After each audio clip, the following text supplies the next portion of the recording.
नमस्कार विद्यार्थी मित्रांनो, अभ्यास अलर्ट या आपल्या यूट्यूब चॅनलवरती आपलं स्वागत आहे. तर विद्यार्थी मित्रांनो, आज आपण पाहणार आहोत 15 फेब्रुवारी 2026च्या अत्यंत महत्त्वाच्या चालू घडामोडी.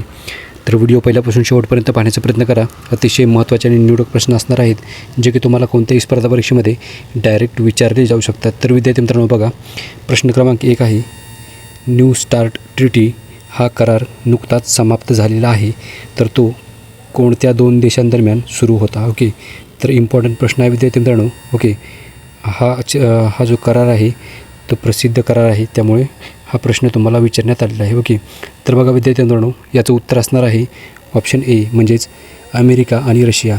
तर अमेरिका आणि रशिया या 2 देशांमध्ये असणारा न्यू स्टार्ट ट्रिटी हा जो करार आहे तो नुकताच समाप्त झालेला आहे. ओके, म्हणजेच फेब्रुवारी 2026मध्ये हा नुकताच समाप्त झालेला आहे. ओके, तर विद्यार्थी मित्रांनो बघूयात आपण.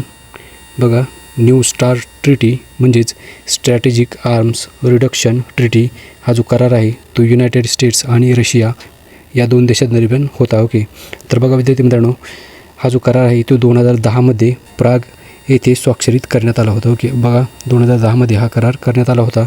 याचे उद्दिष्ट म्हणजे दोन्ही देशांच्या आण्विक शस्त्रसाठ्यात मर्यादा आणणे. ओके, हा अतिशय महत्त्वाचा मुद्दा आहे विद्यार्थी मित्रांनो. तर बघा, दोन्ही देशांच्या आण्विक शस्त्रसाठ्यात मर्यादा आणणे यासाठी हा जो करार आहे तो रशिया आणि अमेरिका या दोघांमध्ये करण्यात आला होता. ओके, तर लक्षात ठेवा विद्यार्थी मित्रांनो, बघा यामध्ये तैनात केलेल्या अण्वस्त्रांची कमाल मर्यादा निश्चित करण्यात आलेली होती. ओके, तसेच हा करार 2026पर्यंत वाढवण्यात आला होता, परंतु अलीकडेच तो समाप्त झालेला आहे. ओके, म्हणजेच फेब्रुवारी 2026मध्ये तो समाप्त झालेला आहे. ओके, तर लक्षात ठेवा विद्यार्थी मित्रांनो, महत्त्वाचा प्रश्न आहे. ओके, बघा पुढचा प्रश्न आहे, प्रश्न क्रमांक 2 आहे, इंडिया AI इम्पॅक्ट एक्स्पो 2026 कोणत्या शहरात आयोजित करण्यात आला आहे? बघा, महत्त्वाचा प्रश्न आहे. याचं उत्तर असणार आहे ऑप्शन नंबर ए, म्हणजेच नवी दिल्ली. ओके, तर नवी दिल्लीमध्ये इंडिया AI इम्पॅक्ट एक्स्पो 2026 याचे आयोजन करण्यात आले होते. ओके, तर विद्यार्थी मित्रांनो बघूयात आपण. बघा, India AI impact expo 2026 IT आणि कृत्रिम बुद्धिमत्ता म्हणजेच आर्टिफिशियल इंटेलिजन्स संबंधित मोठे प्रदर्शन आहे, जे की भारताची राजधानी नवी दिल्ली येथे आयोजित करण्यात आले होते. ओके, तर बघा याचे स्थान होते नवी दिल्लीमधील भारत मंडपम येथे. तर बघा 16 ते 20 फेब्रुवारी 2026 रोजी हा जो 16 ते 20 फेब्रुवारी 2026 या दरम्यान इंडिया AI इम्पॅक्ट एक्स्पो हे आयोजित होणार आहे. विद्यार्थी मित्रांनो लक्षात ठेवा, म्हणजेच विद्यार्थी मित्रांनो उद्यापासून ते 20 तारखेपर्यंत हा जो इंडिया AI इम्पॅक्ट एक्स्पो आहे तो आयोजित होणार आहे. ओके, तर लक्षात ठेवा विद्यार्थी मित्रांनो बघूयात आपण. या प्रदर्शनामध्ये आर्टिफिशियल इंटेलिजन्स तंत्रज्ञानाचे विविध वापर, नवीन संशोधन, उद्योगातील उपाय आणि जागतिक तंत्राच्या सहभागांचे अनुभव यांचे दर्शन होणार आहे. ओके, लक्षात ठेवा विद्यार्थी मित्रांनो, यामुळे हा कार्यक्रम आयोजित केला झाला आहे. तर महत्त्वाचा प्रश्न आहे विद्यार्थी मित्रांनो. चला पुढचा प्रश्न बघूयात आपण. प्रश्न क्रमांक 3 आहे. बघा, नेटवर्क रेडिनेस इंडेक्स 2025मध्ये भारताचा कितवा क्रमांक आहे? ओके, तर बघा उत्तर आहे याचं ऑप्शन नंबर सी, म्हणजेच 45वा. ओके, तर बघा नेटवर्क रेडिनेस इंडेक्स 2025मध्ये भारताचा या लिस्टमध्ये 45वा क्रमांक आहे. ओके, लक्षात ठेवा, महत्त्वाचा प्रश्न आहे. ओके, बघा विद्यार्थी मित्रांनो, भारताचा क्रमांक हा नेटवर्क रेडिनेस इंडेक्स 2025मध्ये 45वा क्रमांक आहे. ओके, तर बघा विद्यार्थी मित्रांनो, मागच्या वर्षीच्या तुलनेमध्ये 4 स्थानांनी भारताचे स्थान सुधारले आहे. ओके, तर बघा हा जो अहवाल आहे तो पोर्टुलास इन्स्टिट्यूट या स्वतंत्र संस्था यांनी 4 फेब्रुवारी 2026 रोजी प्रकाशित केलेला आहे. ओके, लक्षात ठेवा, आणि यामध्ये देशांच्या टेक्नॉलॉजी, लोक, सरकार व परिणाम या 4 मुख्य अंगावर आधारित त्यांची डिजिटल आणि नेटवर्क तयार होण्याची क्षमता मोजली जाते. ओके, लक्षात ठेवा विद्यार्थी मित्रांनो माहिती. चला पुढचा प्रश्न बघूयात आपण. प्रश्न क्रमांक 4 आहे. बघा, दार्जिलिंग हिमालयन रेल्वे म्हणजेच टॉय ट्रेनमध्ये 145 वर्षाच्या इतिहासामध्ये कोणाची पहिली महिला TTE म्हणजेच ट्रॅव्हलिंग तिकीट एक्झामिनर म्हणून नुकतीच नियुक्ती करण्यात आली आहे. ओके, तर बघा प्रश्न महत्त्वाचा आहे विद्यार्थी मित्रांनो. याचं उत्तर असणार आहे ऑप्शन नंबर डी, म्हणजेच सरिता योल्मो यांची दार्जिलिंग हिमालय रेल्वेमध्ये 145 वर्षाच्या इतिहासामध्ये TTE म्हणजेच ट्रॅव्हलिंग तिकीट एक्झामिनर म्हणून नुकतीच नियुक्ती करण्यात आलेली आहे. ओके, तर लक्षात ठेवा विद्यार्थी मित्रांनो. चला बघूयात आपण याबद्दल. बघा, दार्जिलिंग हिमालयन रेल्वे म्हणजेच टॉय ट्रेन यामध्ये सरिता याल्मो यांची नुकतीच पहिली TTE म्हणजेच ट्रॅव्हलिंग तिकीट एक्झामिनर म्हणून 5 फेब्रुवारी 2026 रोजी त्यांची नियुक्ती करण्यात आलेली आहे. बघा, हे 145 वर्षाच्या इतिहासामध्ये पहिल्यांदाच घडलेले आहे. ओके, लक्षात ठेवा विद्यार्थी मित्रांनो. चला पुढचा प्रश्न बघूयात आपण.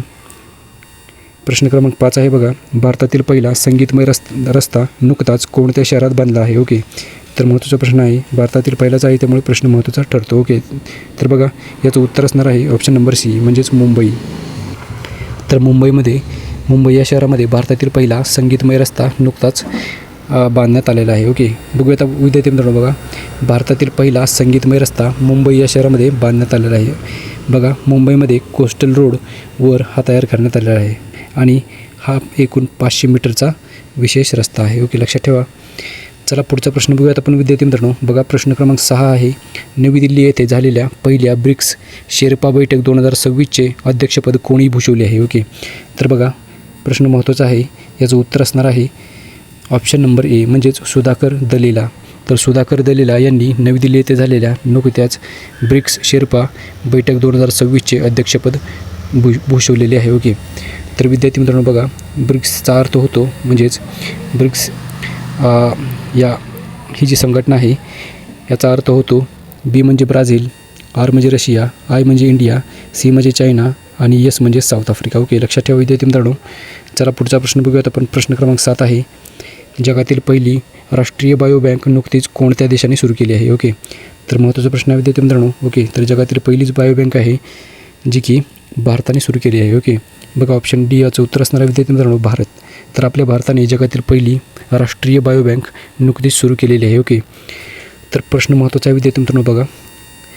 बघूयात आपण याबद्दल. बघा, जगातील पहिली राष्ट्रीय बायोबँक म्हणजेच नॅशनल बायोबँक ही भारताने सुरू केलेली आहे आणि बघा भारताने फिनोम इंडिया नॅशनल बायोबँक नावाचा राष्ट्रीय स्तराचा बायोबँक लॉन्च केलेला आहे. ओके, तर बघा जो की देशामध्ये विविध भागातील लोकांच्या जीनोमिक जीवनशैली आणि वैद्यकीय डेटा गोळा करून वैज्ञानिक संशोधन आणि